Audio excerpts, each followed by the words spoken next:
1982 was a year when pop music truly exploded. Disco was fading, new wave was rising, and MTV was changing how the world discovered hits.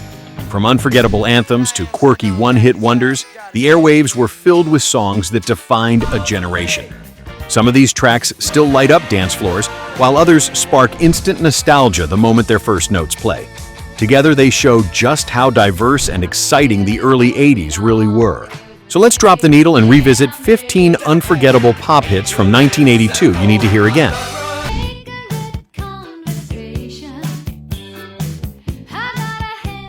Number 1. Physical, Olivia Newton-John. No song defined 1982 pop more than Olivia Newton-John's Physical. Released in late 1981, it dominated the Billboard Hot 100 for 10 straight weeks, the longest run at number 1 of the entire decade.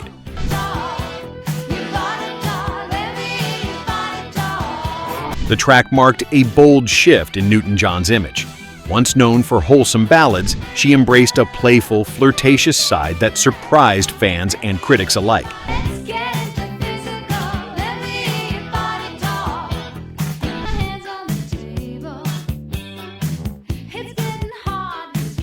The aerobics-themed music video, full of neon leotards and gym humor, became an MTV favorite.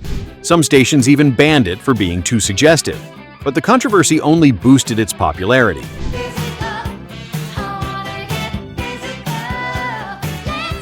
Musically, it fused sleek synths, a pulsing bass line, and Olivia's confident vocals, perfectly capturing the early 80s pop sound.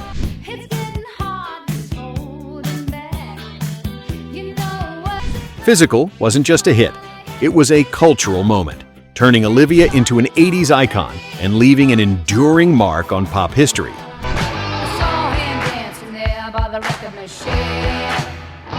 Number 2. I Love Rock and Roll, Joan, Jett and the Blackhearts.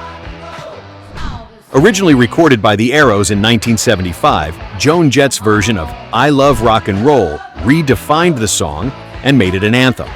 Released in early 1982, it stayed at number 1 in the US for 7 weeks.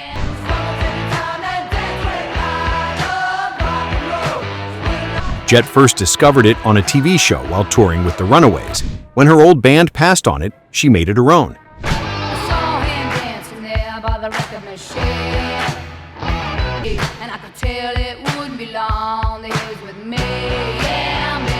The track's raw guitar riff, heavy drums, and Jett's tough vocals cut through the polished pop of the time. It reintroduced grit and attitude to mainstream charts.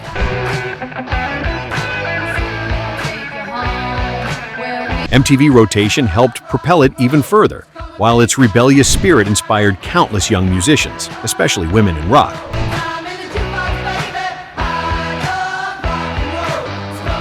Today it's in the Grammy Hall of Fame and remains one of the most recognizable rock anthems of the 1980s.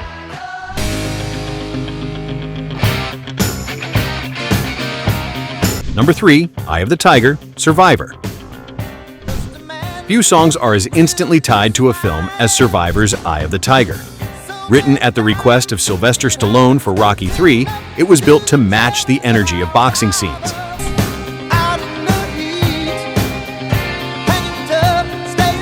The riff is bold, built on driving power chords and pounding drums. Every note was designed to feel like a punch, echoing Stallone's training montages.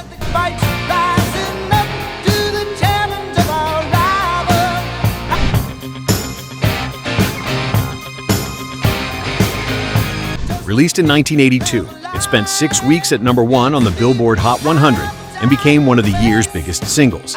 It later won a Grammy for Best Rock Performance and earned an Oscar nomination.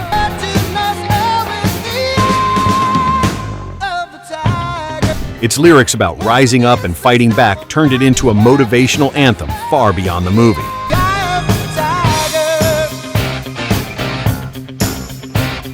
Decades later, Eye of the Tiger is still played everywhere from gyms to sports arenas, inspiring new generations.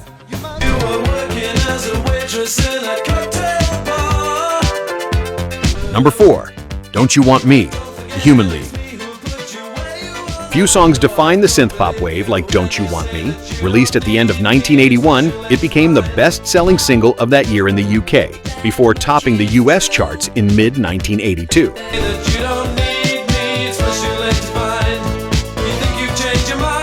Phil Oakey originally disliked it, thinking it was the weakest track on Dare, but record executives pushed, and history proved them right.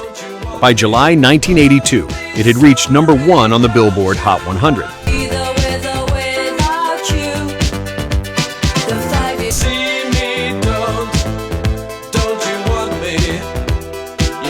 The duet between Oakey and 17-year-old Susan Ann Sully created a dramatic back and forth. Their vocal dialogue gave the track tension and narrative power.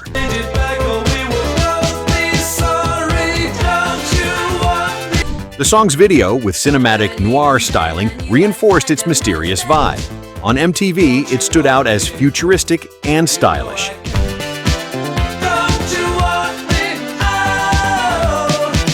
Decades later, Don't You Want Me is still one of the era's most enduring pop tracks, and a symbol of the Second British Invasion.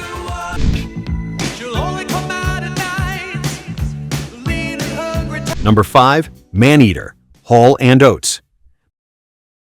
By 1982, Hall & Oates were already hitmakers, but Maneater gave them one of their most iconic singles. Released in September, it climbed to #1 on the Billboard Hot 100 and stayed there for 4 weeks, their longest chart reign.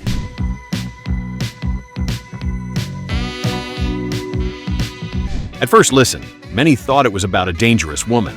In reality, Daryl Hall later explained it was inspired by the greed and excess of early 80s New York.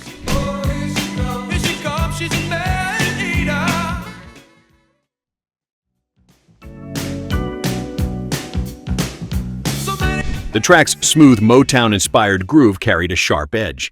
John Oates and Edgar Winter had originally sketched it as a reggae tune before Hall transformed it into something darker and funkier.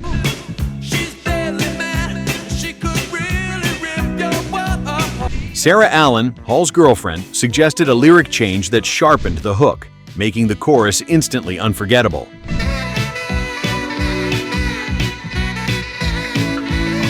Maneater remains one of Hall and Oates' signature songs, balancing pop polish with sly social commentary. I can't cool down, got me spinning around and... Number 6, Abracadabra, Steve Miller Band. By 1982, Steve Miller was already a rock veteran, but Abracadabra gave him his biggest chart success. The track shot to #1 on the Billboard Hot 100 for 2 weeks, becoming his last major hit.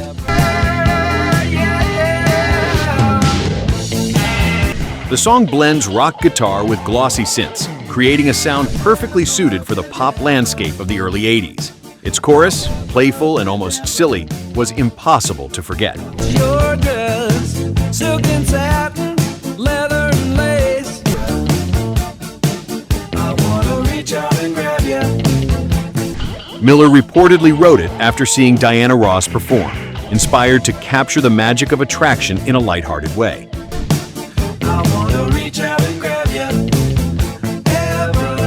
Initially, his record label doubted the song's appeal, but fans proved otherwise.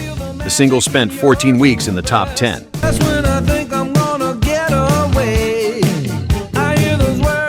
With its hypnotic hook and crossover groove, Abracadabra remains a feel-good track that still works its charm on classic hits radio.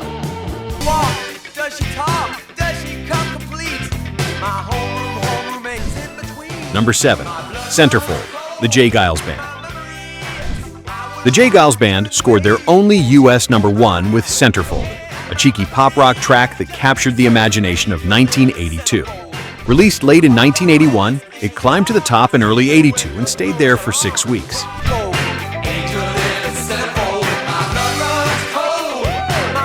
The lyrics tell the story of a man discovering that his teenage crush has become a magazine pinup.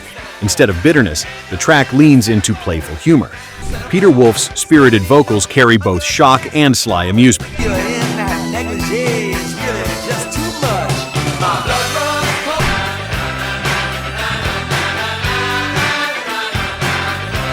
Musically, the song is driven by a pulsing organ riff, hand claps, and a sing-along chorus.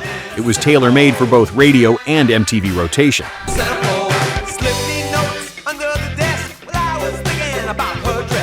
The video, featuring classroom antics and cheeky visuals, helped secure its place as an early MTV favorite.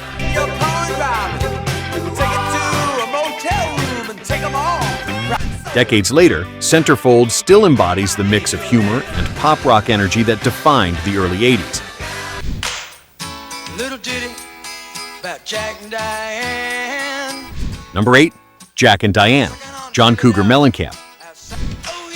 Heartland rock found its anthem in John Mellencamp's Jack and Diane. Released in 1982, it spent 4 weeks at number 1 on the Billboard Hot 100 and became his defining hit.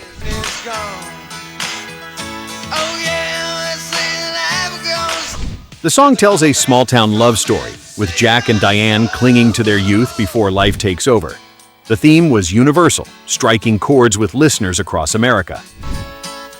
A little ditty about Jack and Diane.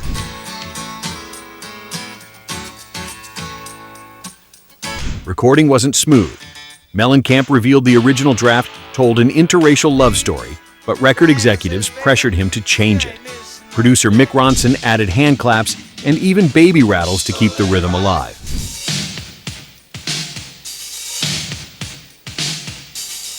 The result was a slice of nostalgia with one of the most memorable choruses of the decade.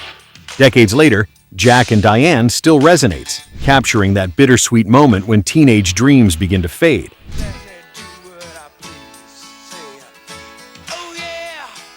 Soft Cell gave us dark, moody synths, while Mellencamp gave us small-town storytelling. Which one feels more like the true heartbeat of 1982 to you?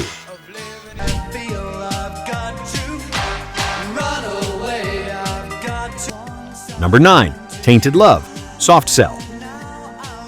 Sometimes a cover overshadows the original, and that's exactly what Soft Cell did with Tainted Love. Originally a 1964 soul track by Gloria Jones, their 1981 synth-driven version became a global hit by 1982.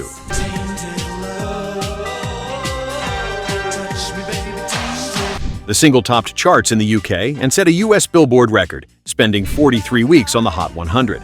Its pulsing drum machine beat and Mark Allman's desperate vocals created a mood that was both hypnotic and unsettling.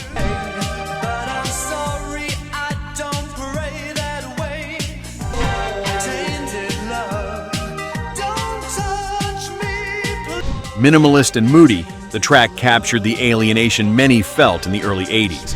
Its darkness contrasted sharply with the glossy pop dominating radio.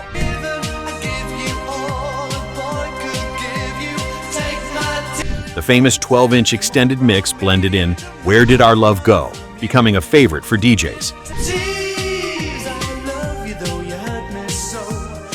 Tainted Love remains one of the most iconic synth-pop singles, forever tied to the Second British Invasion.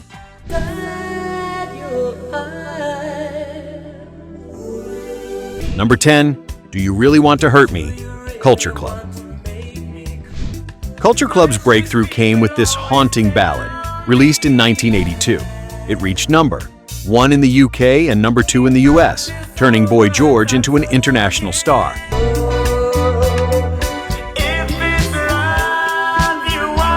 The song's gentle reggae rhythm was unusual for mainstream pop, but paired perfectly with Boy George's vulnerable voice. It sounded soft, yet powerful in its emotional honesty.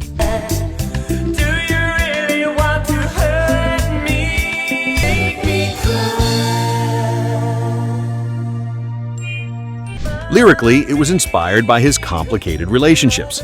Instead of anger, the song expressed quiet sadness, which connected with audiences worldwide.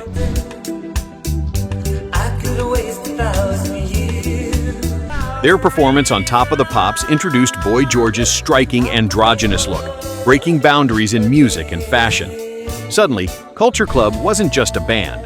They were a cultural phenomenon.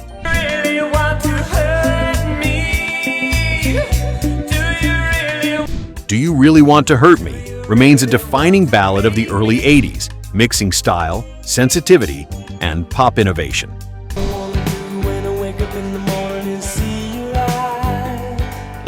Number 11, Rosanna, Toto. Toto were known for their studio skills, and Rosanna showcased everything they could do. Released in 1982 as the lead single from Toto 4, it peaked at number 2 on the Billboard Hot 100.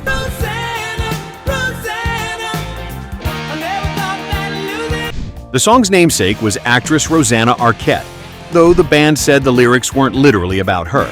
What mattered was the sound, polished, soulful, and radio-ready.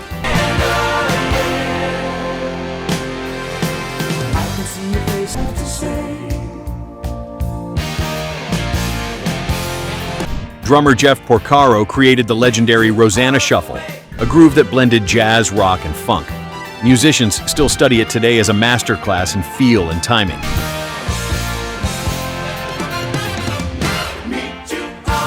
Brass sections, layered vocals, and pop rock energy gave the track both sophistication and accessibility. It sounded complex, yet catchy enough for top 40.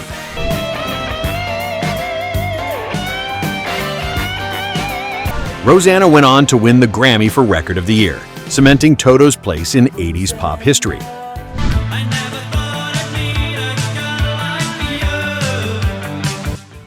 Number 12, I Ran So Far Away, A Flock of Seagulls. Few songs scream early MTV like I Ran So Far Away. With its neon-soaked video and eccentric hairstyles, A Flock of Seagulls became icons overnight.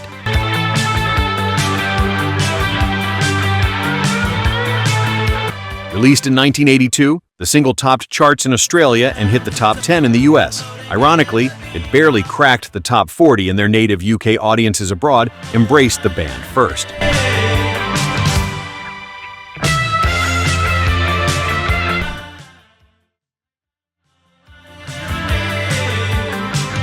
Musically, it blended shimmering synths, echoing guitars, and a soaring chorus.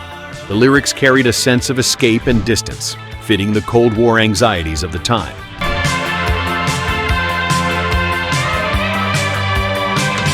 The video's mirrored sets and futuristic imagery sealed its status as an MTV classic.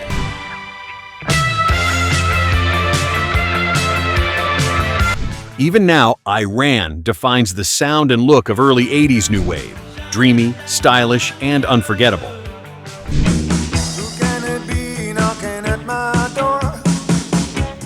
Number 13, Who Can It Be Now? Men at Work.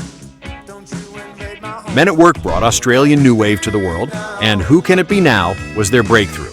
Though first released in 1981 at home, it reached number 1 in the US in October 1982.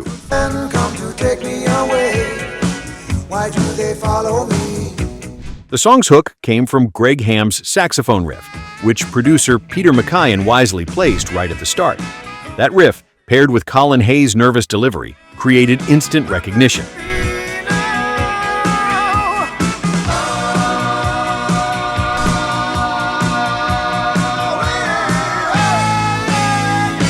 The lyrics came from Hayes' real paranoia. Living next to drug dealers in a St. Kilda apartment, he dreaded every knock on the door.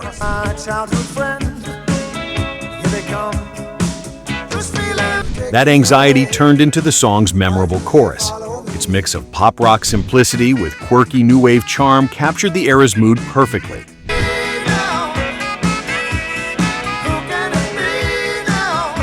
Decades later, it's still one of the most instantly recognizable tracks of the 80s.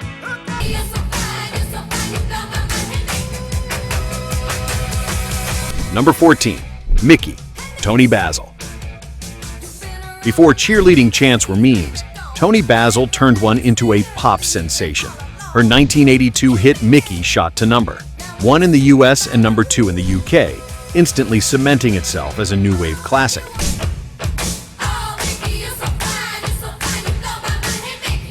The song actually began as Kitty, written for the British band Racing. Basil reworked it, added the famous "Oh Mickey, you're so fine" cheer, and created a global earworm.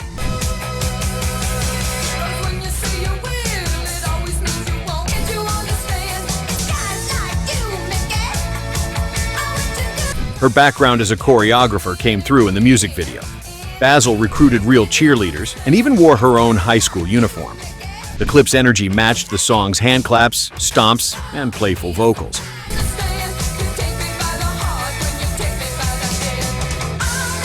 It wasn't just a novelty. The track blended bubblegum fun with sharp new wave hooks. Mickey remains one of the most beloved one-hit wonders of the decade, playful and instantly recognizable.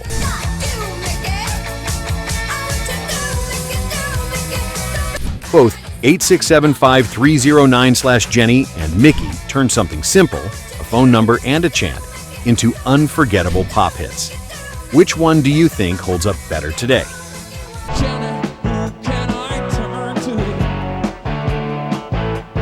Number 15, 8675309/Jenny, Tommy Tutone. Few phone numbers have become pop culture legends, but Jenny turned digits into an anthem. Released in 1981, it climbed to number 4 on the Billboard Hot 100 and gave Tommy Tutone their biggest hit.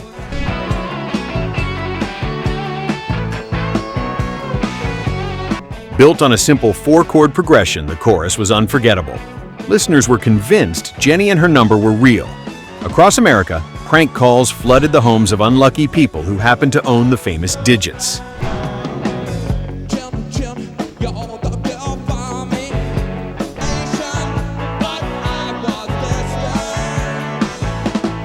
The backstory remains fuzzy. Guitarist Jim Keller claimed he saw the name scribbled on a wall. Singer Tommy Heath joked it came from a motel prank. Songwriter Alex Call later admitted he just dreamed it up.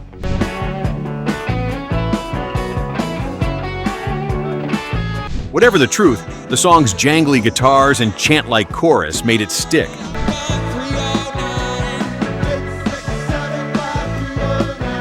Decades later, people still dial those numbers just for the fun of it. 1982 was a year of transitions, from guitar-driven rock to synth-pop experiments, from small-town stories to big-screen anthems. Every track on this list shows how diverse and exciting the year truly was. Some songs became timeless classics, others are remembered as one-hit wonders, but all of them captured the spirit of a changing decade. As we rewind through these memories, it's clear that 1982 still feels like a golden age for pop.